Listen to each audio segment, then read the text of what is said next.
Hey guys, welcome back. Welcome to how to scale up and scale down your ads. Okay, so now in this section, we're going to specifically focus on when to turn off your ads, when to run your ads, and how do you know if your ad is running well. Okay, now this is an older account.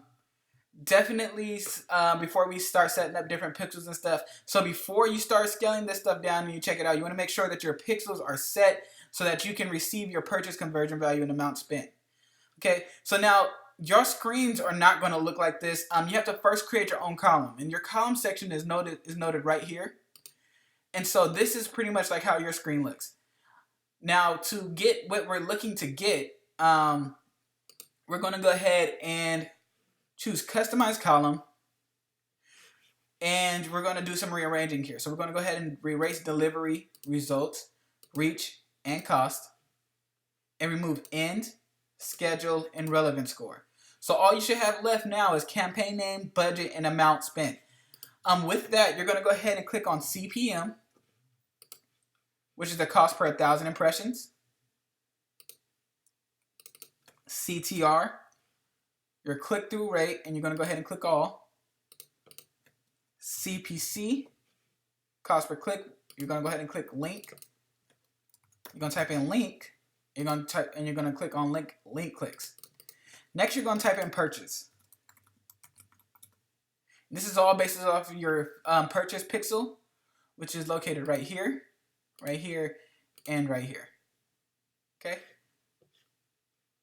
And you want to go ahead and click apply. Okay, and actually we're going to go ahead and rearrange that. So let's go ahead and customize that again. And we're going to put CPM right after campaign name, then followed by CTR, link clicks, CPC link, and yes, and then budget and amount spent.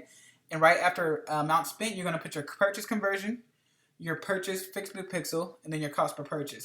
And then you go ahead and apply this, and you'll save it as your report. Okay, so now why do we have it set up this way? Your cost per 1,000 impressions is going to show you, it's going to show how many times they charge you for 1,000 impressions. So the reason why this is important is because when you run your purchase conversions, they're going to charge you each time that it reaches 1,000 people.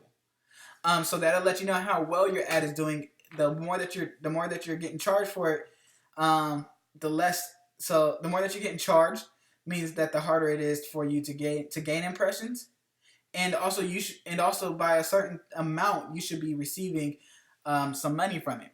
Okay, and so the next one is the CTR all, which is the click-through rate. Just give you the percentage of the click-through rate, how many link clicks you had, the cost per click it was, and the amount spent in the purchase conversion. I want you to focus on these two. So we've actually spent more. I'm sorry, we actually made more in the conversion value. But like I said before, we started this campaign before we really understood Facebook pixels. So, but even from where we started, you can see out of $7,000, we made $22,000, which is definitely awesome. So basically, in order to keep this right, what you're looking at is you're going to go ahead and click on all ad sets. You can see that the ad sets are off, so this campaign is not running any of these campaigns. Or maybe they are. No, they're not. They're all inactive. Okay, so you're going to have your... All right, so here you have your purchase conversions, and you see how much each one is doing for each ad set. So now you're going to treat each ad set separately. So each time that you see that it is making 200% ROAS, which is return of ad spend, you're going to boost it some more. So you're going to start off with $5, then boost it another 10, and then boost it another 15, and then boost it another 20. If you see that your purchase conversion value is twice as much as the amount spent. And so the more that, once you go to $20, you can go ahead and start boosting it up by 20s or 10s or even bigger increments. So the higher that you are, the more that you can actually boost it. Your goal is to get about to $250 to $300 in budget. And so you're always rearranging your budget. And this is how you rearrange your budget. Just go ahead and click on the pencil, like so. And then we'll just put 150. So something like that. So you're check it out by lifetime to see if you're going to keep it. Now you want to kill any ad that is at $15 and is less than 200% return of ad spend.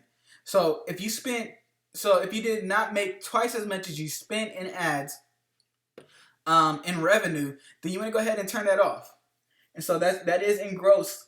So not by profit, but by gross. And that's how you're going to be able to stay in profit and continue to keep the right ads running.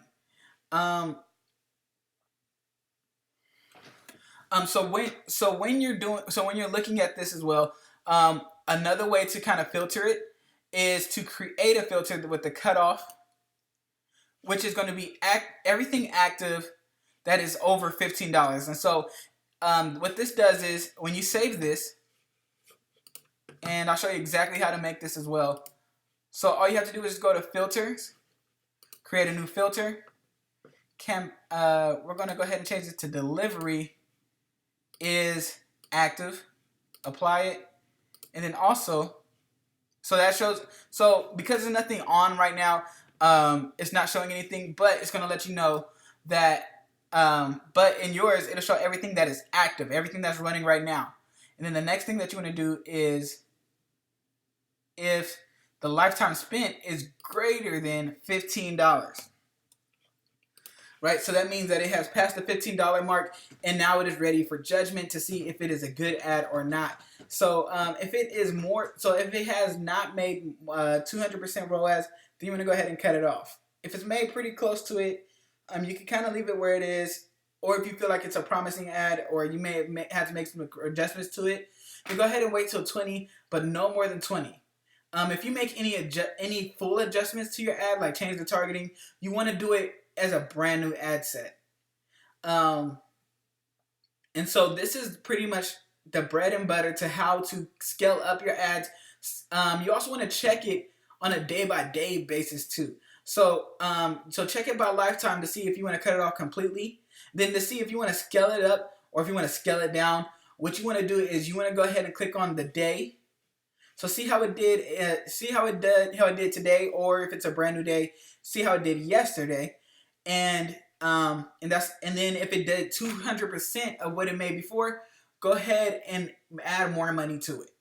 If it did not, then go ahead and turn it down a little bit. Now, if your ad is doing horrible and it seems like you're just wasting money, go ahead and just simply move it down to underneath what was spent. What this does is it's going to automatically pause your ad and it will automatically start the next day. And so I'm going to go ahead and show you guys what I mean by that. All right. So for instance, so we have this budget at $10. So say that we spent $8 and this item was doing bad. It didn't make any sales. And it's like 3 o'clock or so. We'll go ahead and make the adjustments and just put this down to $5. So that way it will start again the next day. Now typically I won't do that with something at a low level like this, but when we get around the 20s and 40s, I'm pretty sure that all you guys will say that money is valuable and we don't have money to waste. So we want to go ahead and move those down so that we can pause them if it's a bad day. And we're going to check in the last 7 days and see if it's still making us 200% return of investment of ad spend, sorry. And if it is not making 200% return of ad spend, we're going to go ahead and turn it off and keep the money. It's all about the numbers.